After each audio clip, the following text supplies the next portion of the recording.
Vijayawada railway డివిజన్కి సంబంధించిన mechanised boot laundry పరిసరాల్లో ఉన్నాము. మీరు చూడొచ్చు ఇక్కడ మన వెనకాల మొత్తం రైల్వేకి సంబంధించిన ఏసీ కోచుల్లో ఉపయోగించే బెడ్షీట్స్, అదేవిధంగా బ్లాంకెట్స్, అదేవిధంగా మన పిల్లో కవర్స్, టవెల్స్ అన్నీ కూడా ఇక్కడ మెకనైజ్డ్ పద్ధతిలో మొత్తం యంత్రాల ద్వారా శుభ్రం చేయడం జరుగుతుంది. వాషింగ్ అంతా జరుగుతుంది. ఈ వాషింగ్లో అన్ని కెమికల్స్ నిర్దిష్టమైన అన్నీ ఉపయోగించడం జరుగుతుంది.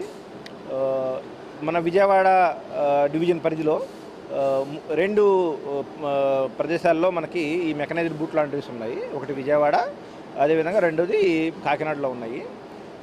విజయవాడ బూట్ లాండ్రీకి సంబంధించి మనం సుమారుగా 4 లక్షల పైచిలకు బెడ్షీట్స్ ఇక్కడ క్లీన్ చేయడం జరుగుతుంది. అదేవిధంగా కాకినాడలో వచ్చేసి 3 లక్షల పైచిలకు బెడ్షీట్స్ శుభ్రం చేయడం జరుగుతుంది. అదేవిధంగా ఇక్కడ 6,000 బ్లాంకెట్స్ ప్రతి నెల మనం క్లీన్ చేస్తాము.